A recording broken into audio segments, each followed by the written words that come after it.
So I'm standing here with awesome Johnny Yong Bosch, who voices Vash in Trigon.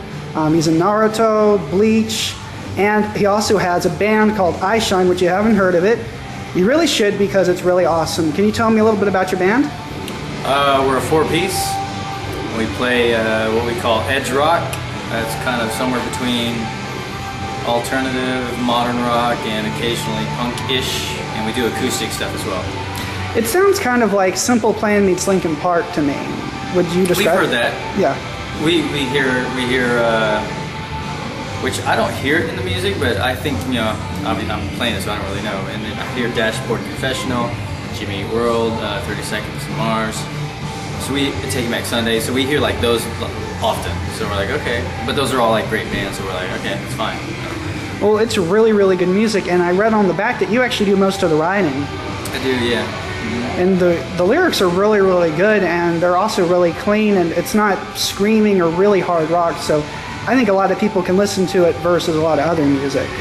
Yeah, I think, well, I mean, I write kind of more, I mean, obviously along the lines of something that I would like to listen to, you know, so, like, I'm not against screaming stuff, but I'm not a big fan of if someone's just screaming the whole time, you know. What really inspired you to join the band, or to make the band, and to do all the music and stuff? Well, really, after Power Rangers, I kind of was in a bit of a rut, and I had nothing but really my guitar, and I taught myself to play. And you know, it kind of helped me get out of like a depression, and so I thought at one point that maybe I could do this as a band and do it for other people, and maybe help them out like it helped me out. I didn't really know if it would actually work, you know. So, but I decided to try to start a band, and started a band, and we've just kind of been going since. And I really, really like the music. And do you think that a lot of your fans from Power Rangers and your anime voiceover work are getting into your music now? Well, yeah, I think a lot of people check it out because of some of the stuff that I've done. They're like, oh, he's got a band. I know some people have gone to check it out just to make fun of it, because their first thought is like, oh, Power Rangers singing, okay, I gotta see this, which is fine, you know, because I think our music isn't that horrible that some people might be able to find at least a song that they can listen to. Not everyone, but you know. I really like the song on White Stripes, Red Lights, Can't Stop Running. I think that's a really, really awesome, inspirational anthem-like song. Yeah, that was, I wrote that a little later on in the recording, but again, it was like that whole album really was, except for Sunday Flower, and not really good. That whole album was really kind of like I just wrote it there while I was in the studio, and just I wasn't happy with the original recording of it, which was basically the original demo and a bunch of older of our like pop punky kind of songs. And everything felt the same, everything started the same, ended the same. It just felt like every song was basically structured exactly the same, and so I wanted to change it, and I wanted to somehow evolve as a band, and so I just started writing, and then that was one of the songs that came out there. Are you guys going to be signed by a label soon? Well, I mean, we haven't got any recent offers or anything, and I don't think we will for a while. I don't think that it's a whole different machine now. The music industry is totally different. So it's basically you just gotta really do it on your own. And then I think as soon as you get yourself big enough out there, then the labels will show some interest, you know, because then they can make money off you, and so. I think the way you're advertising it at cons is really, really great, because coming and being able to buy the CD, I bought it on the first day. I listened to the entire album, went home on iTunes and downloaded every single album you guys made. Oh, really? Because I really enjoy the music, and I like the music you can bop your head to, and also, just, you know, really enjoy. And that's cool. I appreciate the support. Oh, no problem. And I bought the wristband and signing and everything, and I'm going to go home and order a t-shirt too, because you guys didn't have my size. Okay, I was just like, cool. It's really awesome. And then just so I can make my fans happy, can you tell us a little bit about your voice acting work too? Yeah, I started off, after Power Rangers, I did Vash and Trigon, Kaneda and Akira, Kiba and Wolf's Rain. I'm Ichigo in Bleach, Izaya in Durarara, Lelouch in Code Geass, Renton Thurston in Eureka 7, Nero in Devil May Cry 4, Guy in Tales of the Abyss, Bumblebee in Transformers War for Cybertron.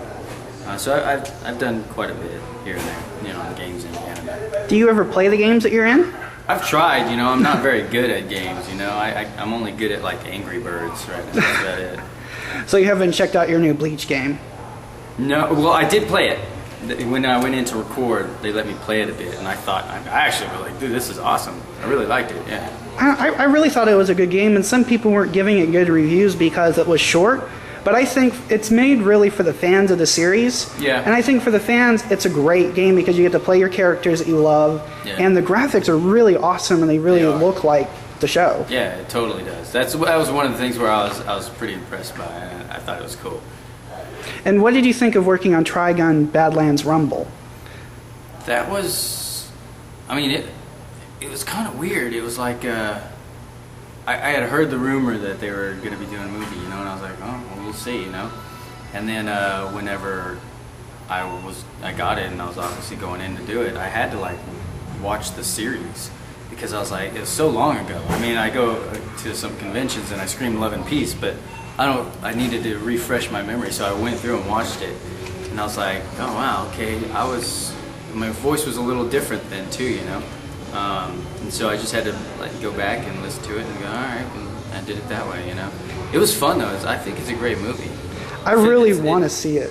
Oh, I'm not gonna ruin it then. But it kind of takes place within the series actually. Yeah. I really think that Trigon is one of those series that's so amazing because it's serious a lot of times, but then Vash can be really silly. Yeah. How was it like, you know, voicing the really serious stuff, especially the epilogue of the episodes versus going love and peace and all the crazy stuff that he does? Well, it's interesting. I know when I first started, I didn't know what was going on the first couple episodes. I was kind of confused, you know. I was like, wow, is he just like really goofy?